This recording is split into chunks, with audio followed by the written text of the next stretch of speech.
जवळगाव मध्यम प्रकल्प परिसरात मोठ्या प्रमाणावर वृक्षतोड करण्यात आल्याचा आरोप होत असून या प्रकरणाची सखोल चौकशी करून संबंधितांवर फौजदारी गुन्हे दाखल करावेत अशी मागणी सोलापूर जिल्हा राष्ट्रवादी काँग्रेसचे सरचिटणीस नागेश चव्हाण यांनी केली आहे। चव्हाण यांनी उपलब्ध कागदपत्रांच्या आधारे गंभीर आक्षेप नोंदवत सांगितलं की पाटबंधारे विभागाकडून सन 2025-26 मध्ये वृक्षतोड परवानगीचा दाखला देण्यात आलाय। मात्र सदर परवानगी ही केवळ 30 दिवसांच्या कालावधीसाठीच वैध आहे। मात्र हे पत्र 2025 मधील आहे। त्याच परवानगीच्या आधारे सध्या वृक्षतोड करण्यात येत असल्याचं दिसून येत आहे। हा दिलेला परवाना भरावावरील पाली आणि झुडपे तोड यांचा परवाना होता। मात्र तरीही भरावाखाली असलेली अनेक वृक्षतोड करण्यात आली। त्यामध्ये अनेक झाडे, बाभूळ, लिंब, चंदनासारख्या दुर्मिळ वनस्पतींचा समावेश आहे। त्यामुळे सद्यस्थितीत सुरू असलेल्या वृक्षतोडीसाठी नवीन आणि वैध परवानगी आहे का असा सवाल आता उपस्थित केला जातोय। संबंधित आदेशामध्ये तोडण्यात आलेल्या वृक्षांच्या बदल्यात नवीन वृक्ष लागवड करणे बंधनकारक असल्याचं स्पष्ट नमूद करण्यात आलंय। तसंच लागवड न झाल्यास त्यासाठी आवश्यक खर्चाची हमी रक्कम जमा करण्याची अटही आहे। मात्र प्रत्यक्षात तोडलेल्या वृक्षांच्या बदल्यात नवीन वृक्ष लागवड करण्यात आल्याचं कुठेही दिसून येत नसल्याचा आरोप चव्हाण यांनी केलाय। जवळगाव मध्यम प्रकल्प परिसरात पर्यावरणाची हानी करून मोठ्या प्रमाणावर वृक्षतोड झाल्यानं नागरिकांमध्येही संतापाची भावना आहे। पर्यावरण संवर्धनाच्या नियमांना बगल देत वृक्षतोड होत असल्यास संबंधित अधिकारी आणि जबाबदार व्यक्तींवर कठोर कारवाई व्हावी अशी मागणी आता स्थानिक नागरिकांकडून होतीये। या प्रकरणात पाटबंधारे विभागाचे अधिकारी नेमकी कोणती भूमिका घेणार? कालबाह्य परवानगीच्या आधारे वृक्षतोड झाली आहे का? तसंच परवानगीतील अटींचं पालन झालंय का याची चौकशी होणार का? याकडे सर्वांचे लक्ष लागलंय। दरम्यान या प्रकरणाची तातडीने चौकशी करून दोषींवर फौजदारी गुन्हे दाखल करण्यात यावेत, अन्यथा सोलापूर जिल्हा पाटबंधारे विभाग कार्यालयासमोर तीव्र आंदोलन छेडण्यात येईल असा इशारा सोलापूर जिल्हा राष्ट्रवादी काँग्रेसचे सरचिटणीस नागेश चव्हाण यांनी दिलाय।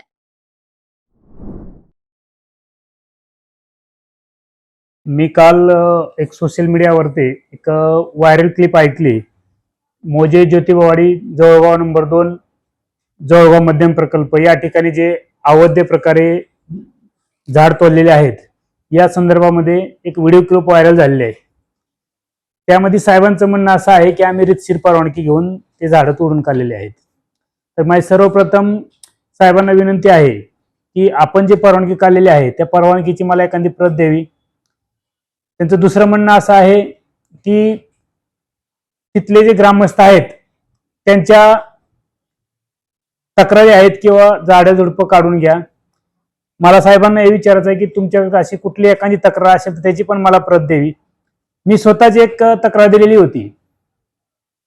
ती तक्रार लेखी स्वरूपात अशी होती की जवळगाव मध्यम प्रकल्पाचा जो कॅनल आहे त्या कॅनलवरती जे झाडे झुडपे आहेत आणि डॅमच्या आतल्या बाजूस पिचिंग वरती जे झाडे झुडपे आलेले आहेत ते काढून घ्यावे। कॅनल मधून जाणारं पाणी माझ्या शेतकरी राजापर्यंत न पोहोचता लाखो लिटर पाणी वायपट जात आहे। तिथं कुठल्याही प्रकारची दुरुस्ती केलेली दिसत नाहीये। परंतु आज 100 ते 150 झाडं जवळगाव मध्यम प्रकल्पाच्या खालच्या बाजूला म्हणजे डॅमच्या पिचिंगच्या बाजूला त्याचा आणि पिचिंगचा काही मात्र संबंध येत नाही।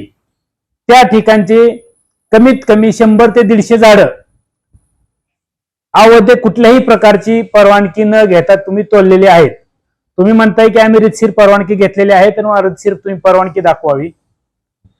दुसरा मुद्दा माझा असा आहे की साहेबांनी मला सांगितलेलं की परवानगी घेतली तर मी त्या परवानगीची एक प्रत तुम्हाला दाखवतो। त्या परवानगीवर दिनांक 3/11/2025 ही डेट आहे आणि या परवानगीमध्ये आदेश दिलेला आहे, शासनाचा आदेश आहे की सदर तोडीची परवानगी फक्त मुदत 30 दिवसाची आहे। साहेब आपणास ही विचारायचं आहे की 2025 ला तुम्ही परवानगी घेताय आणि 2026 ला तुम्ही झाडं तोडताय। बर ह्या तारखेचा पण मी मागचा उल्लेख काढून बघितला तर 2025 मध्ये 3ऱ्या महिन्यामध्ये पण तुम्ही डॅमच्या आतल्या बाजूस जी काही लिंबाची झाडं होती ती तोडलेली आहेत आणि ती तोडल्यानंतर तुमच्याच पाटबंधारे विभागामधले जे कोणी कर्मचारी आहेत त्यांनी ती झाडं स्वतःच्या घरी नेऊन त्याचं सरपण म्हणून जाळून टाकलेलं आहे। त्याचे पण पुरावे मी आपल्याला देण्यास तयार आहे। जो आदेश दिलेला आहे जुना पण त्याच्यामध्ये स्पष्ट लिहिलेलं आहे की तुम्हाला फक्त भरावावरील जी झाडं झुडपं आहेत ते काढण्याचा तुम्हाला आदेश आहे। तुम्हाला भरावाच्या खालच्या बाजूचं एकही झाड काढण्याचा तुम्हाला कुठलाही परवाना दिलेला नाही। तिसरी गोष्ट अशी आहे, सदर परवाना ज्या व्यक्तीने घेतलेला आहे त्या व्यक्तीनं जेवढी झाडे तोडलेत त्याच्या दुप्पट झाडं त्या एरियामध्ये किंवा इतर एरियामध्ये लावलेला प्रूफ तुम्ही गव्हर्नमेंट शासनाला द्यावा लागतो. तसाही तुम्ही दिलेला नाहीये. जे तुम्ही झाडं तोडलेत ते तुम्ही परवानगी वन विभागाचे जे वन विभागाचा जो परवाना आहे त्या परवान्याशिवाय ते तुम्ही उचलू शकत नाही. तिथले जे तुम्ही झाडं तोडलेत ते पण तुम्ही विना परवाना उचलून कुणाला विकलेत, कुणाला दिलेत हे तुम्ही आम्हाला तपासामध्ये दाखवून द्यायचंय. त्याच्यानंतर तुम्ही संख्या दाखवलेली आहे, जवळगाव मध्यम प्रकल्प, चंदन 5, लिंब 36, शिशुबावळ 32, टोटल 73. याचा अर्थ असा आहे की या ठिकाणी चन्नाची झाडं बऱ्यापैकी होते, परंतु तुम्ही त्याची संख्या फक्त 5 दाखवलेली आहे आणि त्या पण मी पुरावे देण्यास तयार आहे. माझं शासनाला विनंती आहे की मागील साहेब सांगतात की मागील 10 ते 11 वर्षापासून ग्रामस्थांच्या आमच्याकडे तक्रारी येतात की ती झाडं काढून घ्या म्हणून. मग मला सांगा की जवळगाव मध्यम प्रकल्पावरती जे तुमचे कर्मचारी काम करतात हे फक्त काय शासनाचे पगार घेण्यासाठीच आहेत का? त्यांच्या नजरेस आले नाहीत का? आज एका झाडाची 3-3, 4-4, 5-5, 10-10 टनापर्यंत वजन चाललंय. मग ते शासकीय कर्मचारी जे आहेत ते कर्मचारी कशासाठी आहेत की कुठं पालवी उगवली, रोपटं उगवलं ते उपटून काढून टाकण्यासाठी त्यांचं काम होतं. अशा प्रकारे त्यांनी कधीही कुठेही काम केलेलं दिसून आलेलं नाही. त्यामुळे आज या झाडांची संख्या एवढी मोठ्या प्रमाणात वाढली आणि त्या झाडाची आज एवढ्या मोठ्या प्रमाणात कत्तल होऊन तोडण्यात आलेले आहेत.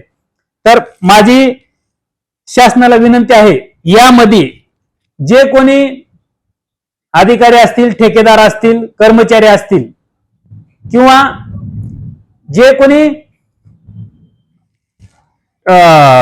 हे माल वाहण्यासाठी आपली ज्यांनी वाहनं दिलेली असतील या सर्वांवरती फौजदारी दाखल करावी.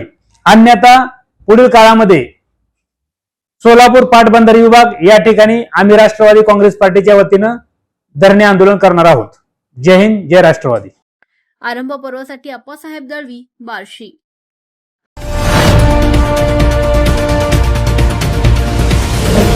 आरंभ पर्व न्यूज. आरंभ एका नव्या पर्वाचा.